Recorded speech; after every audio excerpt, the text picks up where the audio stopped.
are so many points of reflection and inflection as we celebrate 60 years since the March on Washington and Dr. King's I Have a Dream speech. Yet I'm drawn to expand my thoughts tonight on one profound point shared with us today by one of the march's attendees, Dr. Janice Adams. See, she reminded us of the words of one of my personal heroes and one of the most brilliant minds of any generation, James Baldwin. Now, I'm paraphrasing, but essentially Baldwin says this: if I am not who you say I am, then that means you are not who you think you are. Now, it's a relatively short statement, but its substance is nothing short of devastating. Devastating to a white America who has since its very formation depended deeply on the notion of white folks' innate and immovable position as morally, intellectually, aesthetically, economically, politically, everything superior to black folks and blackness in its entirety. Now, I say devastating for a particular reason. I use that word because it's just dramatic enough of a term to just start to convey the enormous task that Baldwin is assigning to white folk in America and to us as a nation.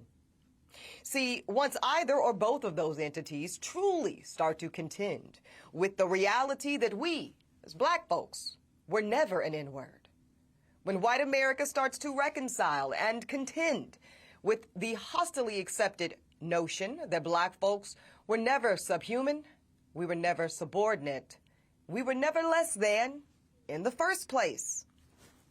Wow, that becomes mythology, right? And when that same mythology is applied to their own identity, it reveals the equality of the mythology as it relates to their presumed and wholeheartedly believed positions of moral authority and general superiority.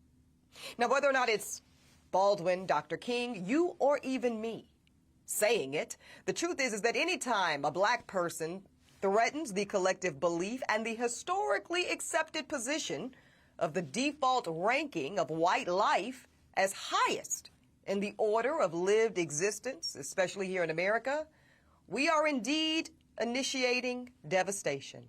We are inviting brutality, and quite frankly, we are declaring war. See, simply put, what Baldwin uttered, as true as it was then and remains today, they're fighting words. And that's really my key takeaway from the March on Washington and where we reflect on it today.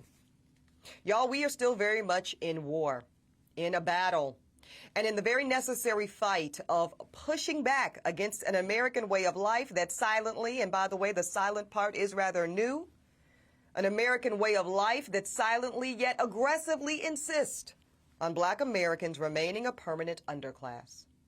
You see, we're still expected to continue to be predisposed and assigned to the lowest paying jobs, the worst performing schools.